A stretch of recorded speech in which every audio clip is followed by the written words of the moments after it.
don Daniel. Sea bienvenido a su programa Amautas. Es un programa de la Vicerrectoría de Docencia de la Universidad Técnica Nacional y del programa de formación humanística. Hoy tenemos el placer, el gusto, es un verdadero privilegio conversar con el doctor Daniel Camacho. No puedo presentar a cabalidad su currículum porque se nos iría el tiempo del programa, pero quiero contarles que don Daniel Camacho tal vez comete una infidencia. Don Víctor Daniel, mucha gente no lo conoce, ¿verdad? Por don Así Víctor. es. Pero para quienes hemos sido sus estudiantes, sus discípulos, don Daniel Camacho, él tiene una licenciatura en Derecho por la Universidad de Panamá, de Costa Rica. Pero también obtuvo una licenciatura en Sociología y el doctorado en Ciencias Sociales en la Universidad de Burdeos, Francia.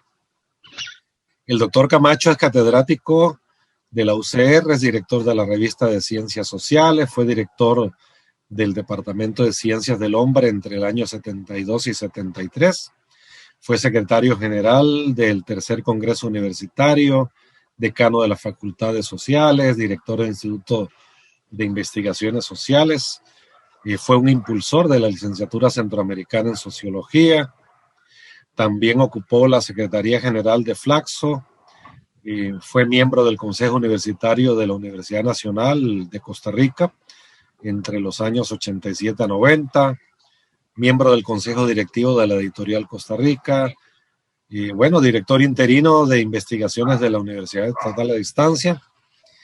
Debo decir también que fue presidente de la Asociación Latinoamericana de Sociología, vicepresidente en varias ocasiones. Fue subdirector de la Escuela de Antropología y Sociología de la UCR. Es reconocido como profesor emérito por la Asamblea de la Escuela de Antropología y Sociología. El doctor Camacho es un activista de derechos humanos, fue director de la Comisión de Derechos Humanos de Centroamérica y presidente de la Fundación para la Defensa de los Derechos Humanos, Fondeuca, también de Centroamérica. Pero una faceta que tal vez algunos no conozcan es que el doctor Camacho también es ambientalista, ha realizado proyectos, actividades de reforestación, incluso ha donado fincas pertenecientes a su familia para estos procesos de reforestación. Y quiero terminar diciendo, y no menos importante, que en el año 1990, si mal no recuerdo, el doctor Camacho fue candidato presidencial por el Partido Pueblo Unido. Para nosotros es un honor recibirle, don Daniel. Siéntase como en su casa en este programa. Hoy vamos a conversar. Hemos dado en llamar a este programa algo así como Democracia en Costa Rica, avances y desafíos a 200 años de la independencia. Estamos conmemorando el bicentenario, una ocasión interesante para que don Daniel tal vez nos cuente un poco. Hay un libro que se publicó por la editorial de la UNED recientemente que se llama Costa Rica, Construcción de la Democracia, Avances, Retrocesos y Desafíos, en el cual nuestro invitado es coautor. Tal vez si nos cuenta un poco cuáles son las principales tesis, don Daniel, que usted plantea en su aporte a este libro, y es una bonita oportunidad porque estamos conmemorando el bicentenario para revisar lo que hemos hecho y lo que se nos viene. Tal vez empezar por allí, y sea bienvenido. Bueno, muchas gracias por la invitación. Me gusta mucho colaborar con la UTN. Es una universidad que he acompañado desde sus inicios. Incluso me he puesto al lado de ella cuando en CONARE, que es el Consejo Nacional de Rectores, que reúne a los rectores de todas las universidades públicas, pues había cierto recelo porque creyeron que la UTN venía un poco a disputar el Fondo Especial de la Educación Superior que se asigna. Claro que en esa época estaba dirigida por don Marcelo Prieto, que es una persona de una enorme calidad intelectual, moral y política. Y yo algo hice para bajar los temores de los otros rectores.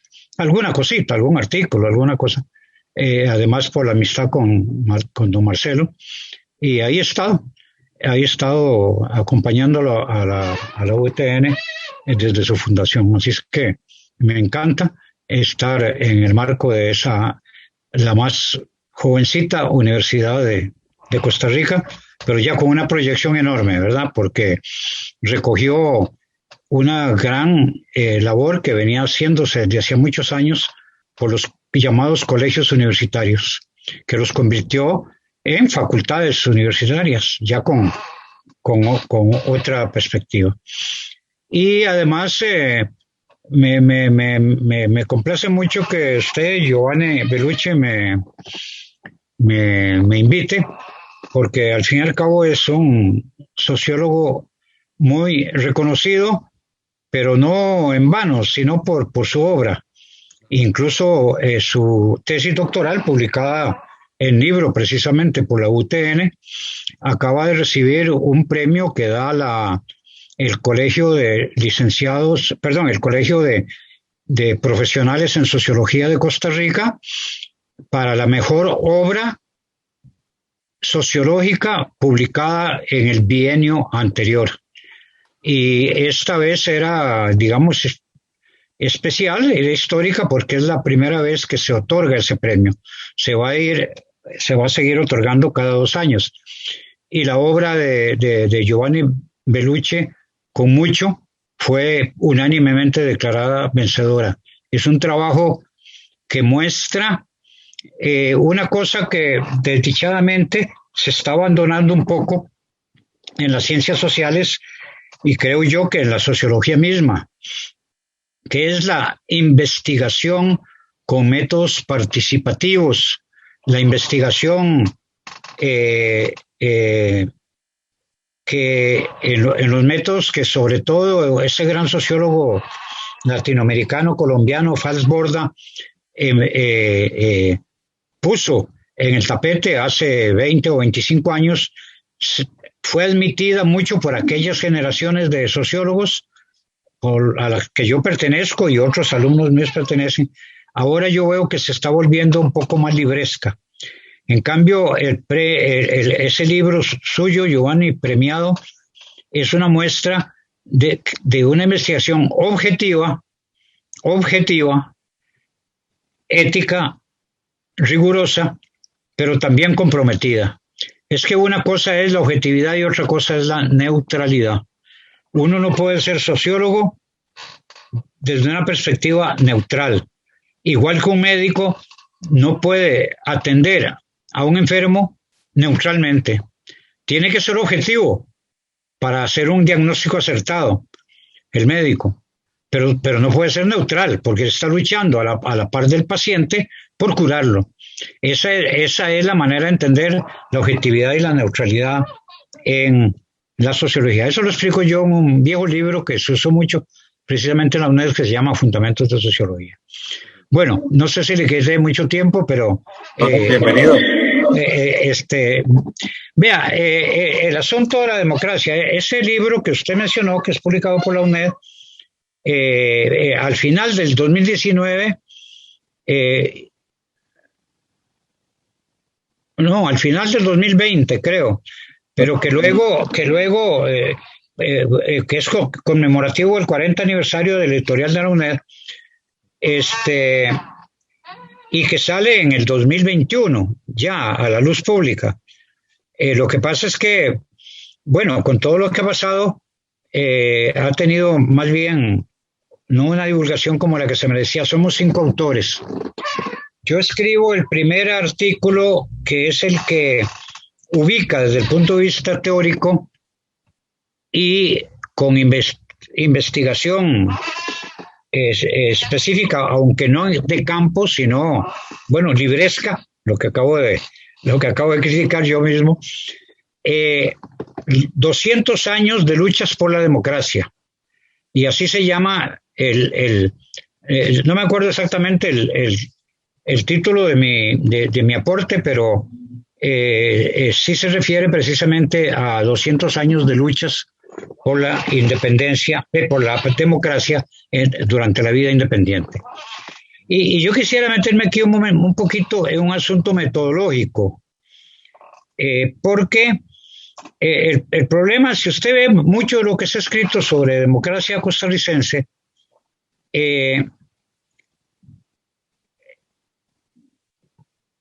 le falta rigor metodológico. Porque hay cosas que no, hay cosas que sí son, digamos, muy rigurosas. Pero digamos lo que más circula, lo que más se ha leído y sobre todo en el pasado para interpretar ese proceso de la democracia costarricense. Y resulta que eso resulta en ocurrencias. O sea, que usted relaciona tal cosa con la democracia, tal cosa con la democracia. Y eso, si no sigue un análisis riguroso, es una ocurrencia que puede acertar, pero que puede no acertar. Entonces, yo sí trato, y en ese tema de la democracia que lo he trabajado mucho, incluso esta es la tercera o cuarta publicación sobre temas de democracia en los en muchos años de mi autoría. Yo trato de darle un fundamento y sobre todo un fundamento teórico, porque si usted no tiene una teoría plausible, una teoría sólida detrás, entonces lo que le sale son, repito, ocurrencias. La teoría puede estar equivocada. No quiere decir que porque uno adopta una teoría es la acertada. Uno puede equivocarse. Y yo que he escogido una cosmovisión y una opción teórico-metodológica desde que estoy en las ciencias sociales hace, dígale usted, unos casi 50 años, puede ser que si me equivoqué, mi obra toda está equivocada.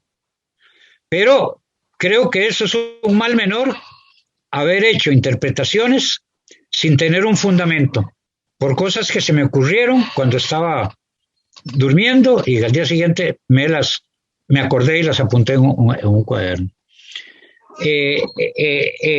Entonces, admitiendo que no porque sea teoría sólida es necesariamente cierta, sí tengo muchísimas razones filosóficas, epistemológicas, etcétera, para sostener que sí son teorías que se sostienen, ¿verdad?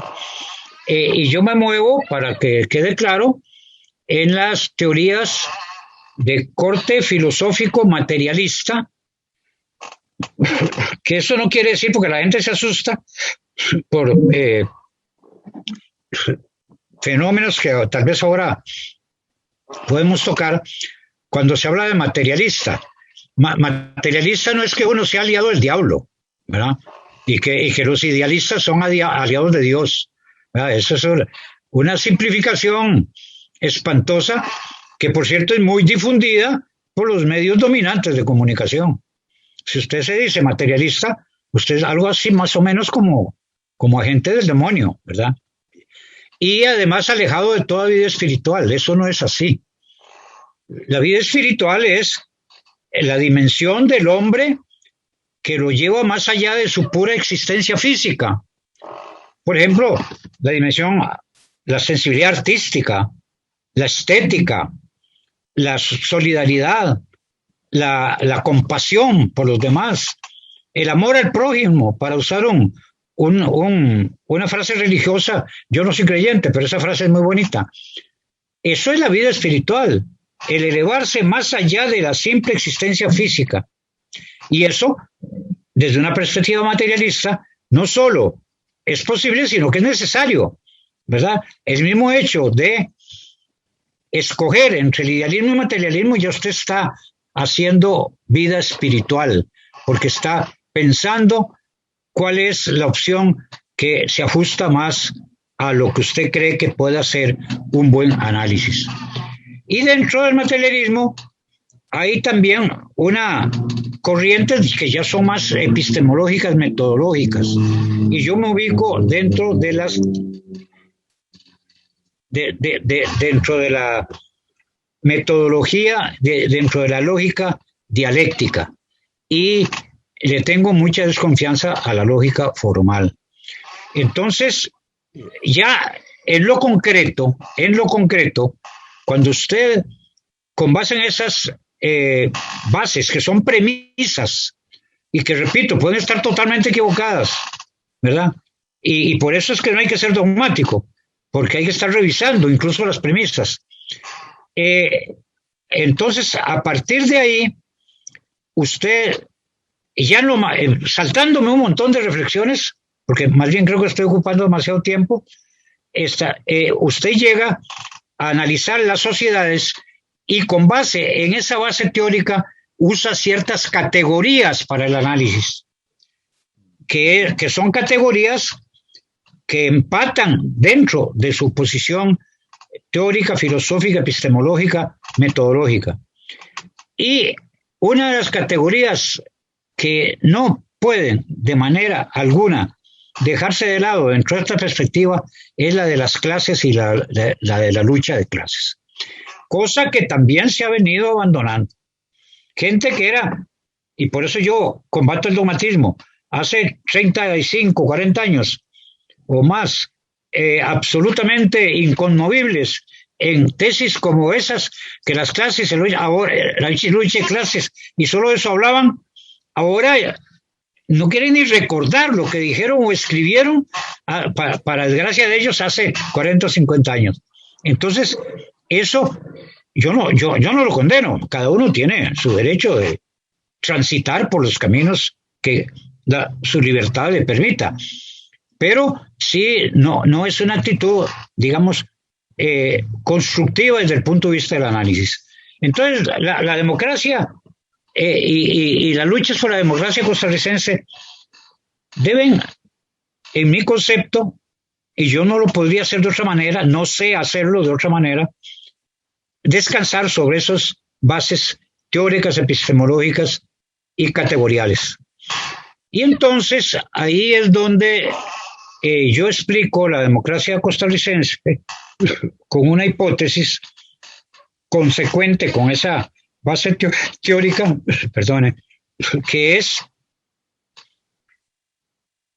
la forma como se implanta el capitalismo en Costa Rica, a diferencia de otros países donde los regímenes políticos son diferentes y menos democráticos. Y ahí hay otra categoría que surge de esa posición teórico-metodológica que acabo de mencionar, que es la categoría de la acumulación de capital. Porque hay que llamar la atención sobre lo siguiente: la independencia viene de la mano con el capitalismo. Es decir, de alguna manera yo me atrevo hasta a decir que la independencia tuvo como una de sus motivaciones, procesos, de sus bases, permitir la entrada del capitalismo. Porque en el fondo lo que había era una lucha en los últimos años de la colonia, y eso va para toda América Latina, de la colonia española y portuguesa, se da una lucha entre el régimen político anterior de las potencias colonizadoras, que tenía todavía sus raíces y sus huellas, no ni siquiera reminiscencias, sino fuerte presencia del feudalismo, y el capitalismo naciente sobre todo en los países del norte de Europa, que necesitaban abrir espacios para la expansión del capitalismo, porque el capitalismo no puede vivir sin expansión. Yo pongo el ejemplo de un avión cuando está despegando. El avión para despegar necesita ganar altura permanentemente hasta que agarra ya la altura del crucero. Pero si el avión va despegando y no gana altura, se cae. Y esa es la historia del capitalismo, ya, digamos, muy estudiada por grandes autores, ¿verdad? Y entonces, para despegar y seguir en vida, el capitalismo necesita expandirse. Y por eso es que la primera forma del capitalismo internacional es el capitalismo comercial, mercantil, para ir a buscar comercio. Y resulta que el régimen colonial de España y Portugal sobre lo que ahora llamamos América Latina, ese régimen colonial era un estorbo para la expansión del capitalismo que luchaba por abrir al comercio y al régimen capitalista esa enorme, rica zona que es América Latina.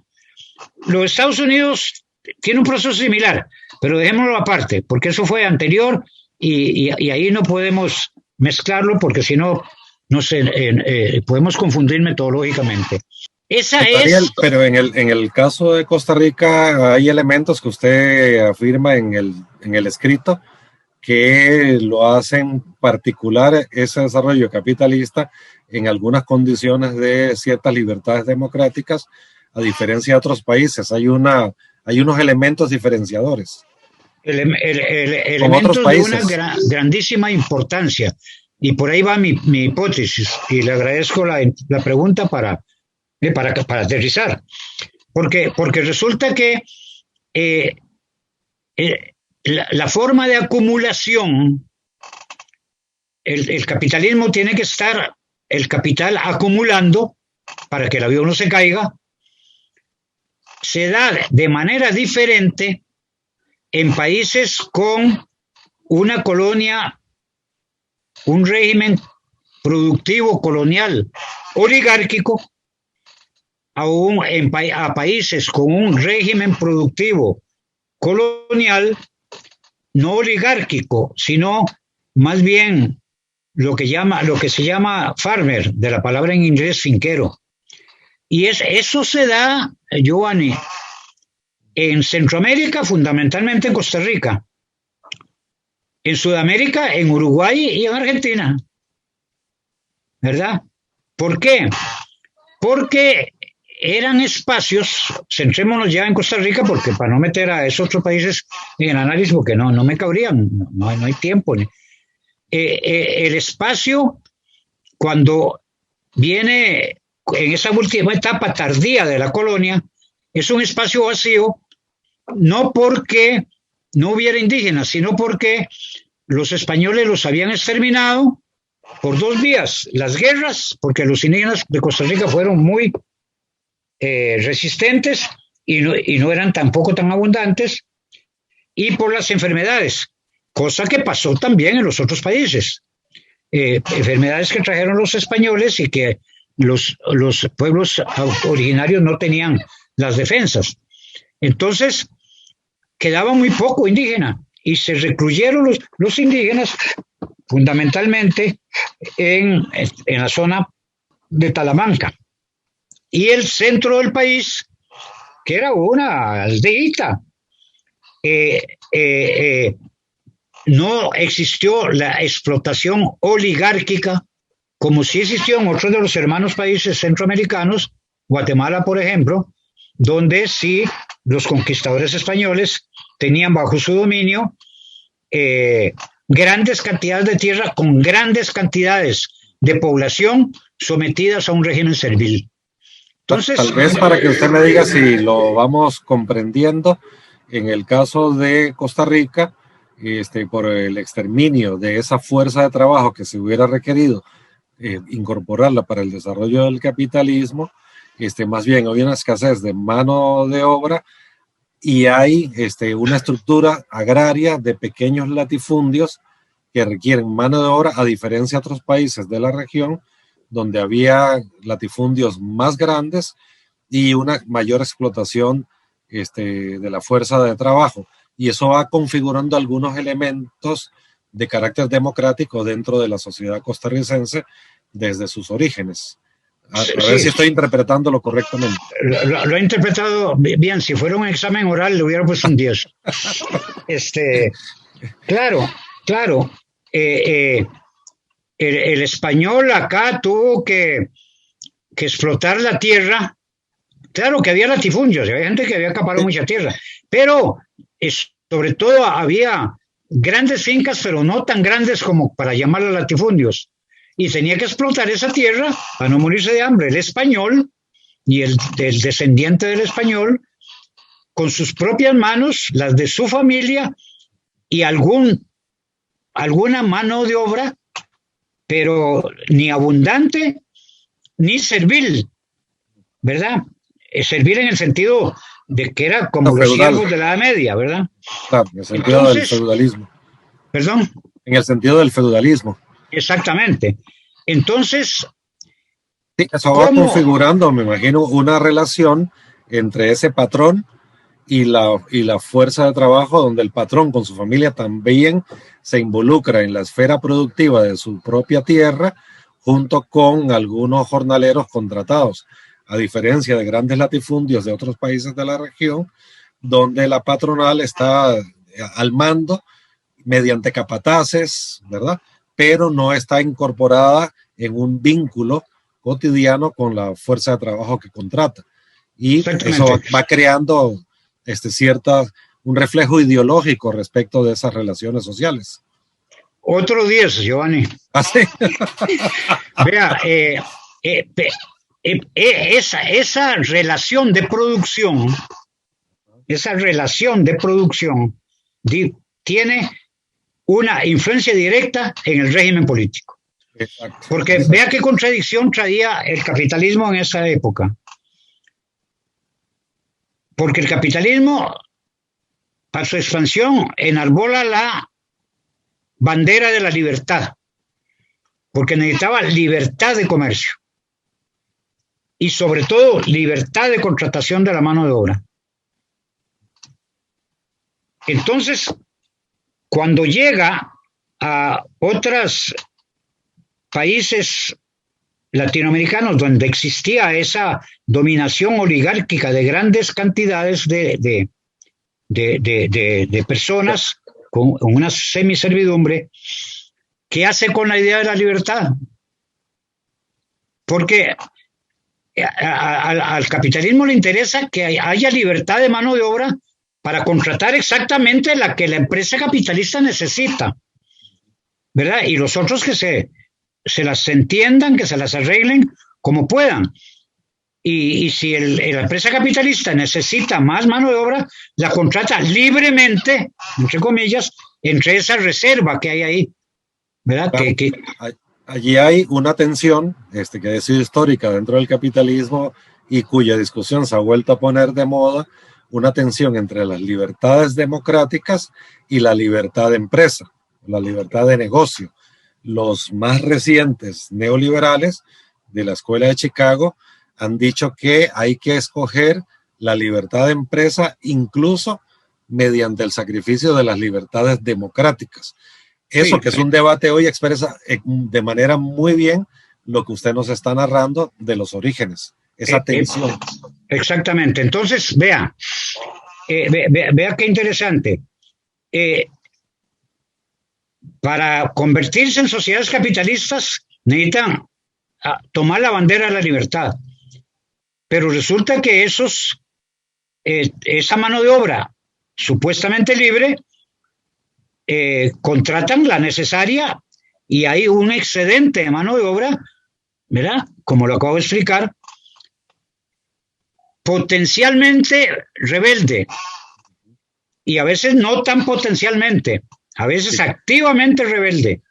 Entonces, eso que yo estaba diciendo de la relación entre esas relaciones de producción y el régimen político, en esos países los obliga a instaurar instituciones políticas autoritarias que les permitan dominar en ambiente de supuesta libertad a aquellos que la empresa capitalista que se convierte en capitalista con la independencia no puede absorber. Entonces, hay un fenómeno interesantísimo que ilustra perfectamente eso, y es las leyes contra la vagancia, que al final del siglo XIX, la independencia fue en 1821, ya al final de ese siglo, 1860, 1870, usted ve en todos los países que se promulgan leyes contra la vagancia, porque precisamente lo que querían era tener controladas a esas masas para que no pudieran organizarse políticamente para cuestionar el régimen. Menciono la ley de la vagancia porque es una ilustración muy clara, pero es todo el régimen político. En cambio, en Costa Rica también. Sí, dígame. Si me permite, porque yo veo las imágenes de lo que usted nos está narrando y veo lo que está pasando hoy, incluso en el régimen político costarricense. En aquel momento de la historia en los países de Centroamérica, se conculcaban los derechos de organización de las clases trabajadoras para tenerlas controladas y poder ocuparlas de manera de una sobreexplotación si era necesario dentro de las fincas. En Costa Rica se dio un proceso histórico, siglo XIX y siglo XX, donde no es que todo fue perfecto, pero se fueron construyendo ciertas libertades democráticas. Pero si uno observa el régimen político que está pasando hoy en Costa Rica, estamos encaminándonos, dicen algunos, hacia un régimen político de carácter autoritario, que se refleja, por ejemplo, solo para citar dos ejemplos recientes, en la proscripción del derecho a huelga, que incluye que a pesar de la Constitución de la República, reconoce el derecho de sindicalización de las clases trabajadoras. En Costa Rica, en la vida real demostrable, ese derecho está conculcado en la empresa privada. Y además de eso, súmele la ley con la cual estamos confrontadas las universidades públicas, este proyecto de ley de empleo público que se trae 100 años atrás la autonomía universitaria y se pasea no solo en la autonomía, sino en la libertad de cátedra. Es decir, son 2 o 3 elementos que nos hacen ver que hay un giro autoritario en el régimen político, que saben los grupos hegemónicos leer bien que las clases llamadas subalternas tienden a rebelarse frente a tanta explotación. Eso es ahora en el siglo XXI, pero estoy tratando de hacer un puente entre esa historia súper interesante que usted nos hace de los orígenes. Cuando usted guste también, si usted gusta, nos da su opinión de su mirada de lo que está pasando en ese régimen político actual en Costa Rica, a partir de sus investigaciones y sus estudios. Por respeto al espacio, el tiempo que usted tiene para el programa, entonces voy a dar una gran zancada. Solamente no quiero dejar de mencionar esto. Tampoco es que Costa Rica fue democrática desde 1821, ¿verdad? Ahí yo analizo perfectamente. Era una democracia que funcionaba, pero un poco como en ciertas ciudades griegas de la Grecia antigua o en el imperio, en la República Romana. Era la democracia de una élite, ¿verdad? Enarbona la idea de la libertad y la democracia, pero dice, votan todos los que tengan de tal fortuna para arriba, lo que llama la democracia censitaria. Ahí yo lo analizo en el libro y pongo los ejemplos. Pueden votar los que tengan un patrimonio mayor de tantos pesos, porque eso era la moneda, los pesos, o los que tengan un título universitario, o los que... Y que sean hombres. ¿Perdone? Y que sean hombres, además. Que sean hombres. Bueno. Sí, lo de las mujeres vino hasta el 49, ¿verdad? Claro, muy reciente. Pero bueno, las mujeres están en todas las clases. Aquí, cuando usted le pone un límite censitario, que es ese de que tiene que tener cierta fortuna, y ahí está discriminando a todos los que no del medio para abajo, que son la mayoría. Claro. Es muy interesante. Fíjese que, por ejemplo, hay un mapa que saca el gran historiador Vladimir de la Cruz en ese libro, obra monumental de Historia General de Costa Rica, donde está la ciudad de San José, las cuadras, digamos, póngale usted 100 manzanas, o tal vez no tantas, 50 manzanas de la ciudad de San José.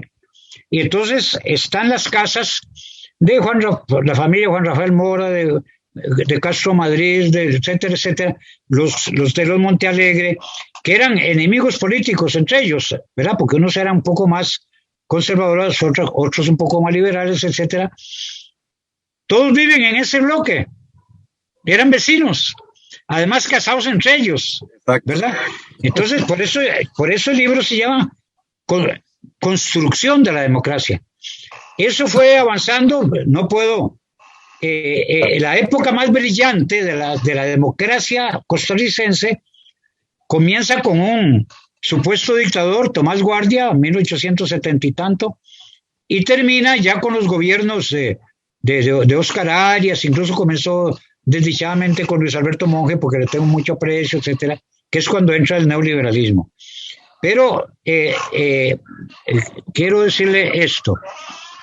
Yo mencioné al principio como categoría teórica, ¿verdad? Porque no hay que perder de vista el marco teórico en el que uno se está desenvolviendo. La acumulación. ¿Por qué Costa Rica ha comenzado a perder la diferencia con otros países hermanos? Entre otras cosas, pero cumple un papel muy importante, porque diferentemente a lo anterior, donde la acumulación en esos países tenía un estilo diferente a la de Costa Rica, a partir de cierto momento del siglo pasado, del siglo XX, temprano del siglo XX, que comienza el proceso de globalización. El proceso de globalización no es reciente, ¿verdad? Comienza la acumulación internacional va ganando terreno, y cuando ese proceso de acumulación, que es, digamos, mundial, interviene, invade estas sociedades, la diferencia entre esas formas tan particulares de acumulación como la de Costa Rica y los otros países, esas diferencias se van borrando, porque es tan potente la acumulación mundial que sencillamente nos envuelve.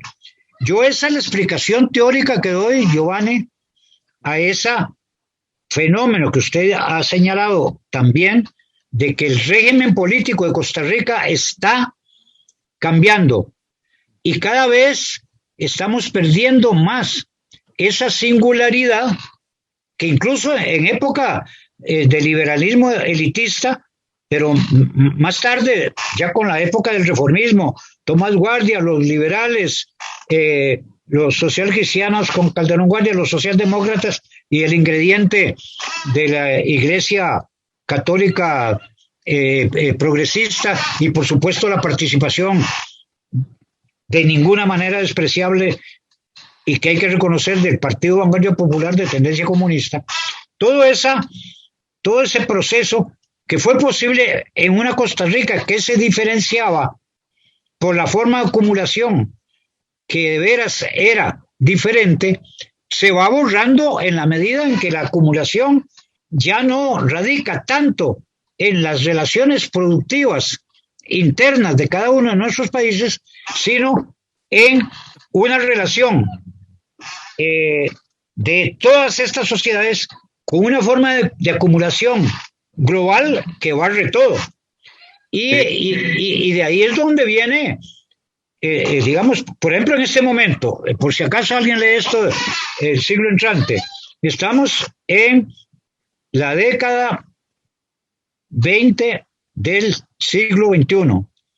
En este momento, y específicamente en el año 2021,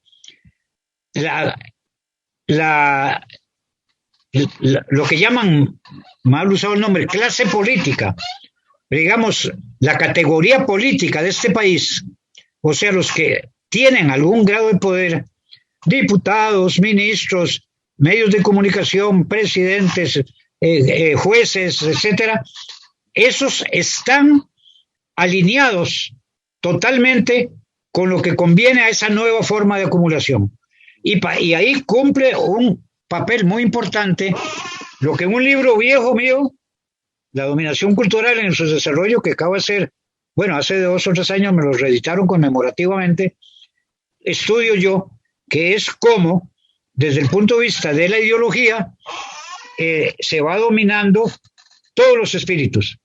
No soy original, ya Gramsci había dicho eso, ¿verdad? Y lo había analizado.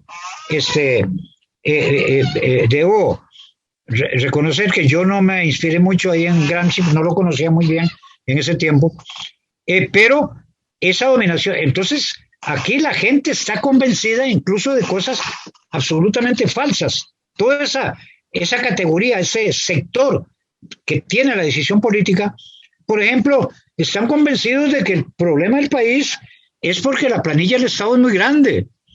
Y eso es una de las falacias más grandes que yo he podido escuchar. Fíjese que hay abusos, hay ¿cómo se llama? Gentes que ganan mucho más y llenos de privilegios gracias a las concesiones que los dos partidos del bipartidismo, Liberación Nacional, de la segunda época, porque respeto mucho la primera época de Liberación Nacional, y el Unidad Social Cristiana, concesiones que le hacían a los sindicatos, sobre todo el Estado, por clientelismo. Los responsables de esos abusos en determinadas y muy reducidos números de empleados públicos son esos dos partidos,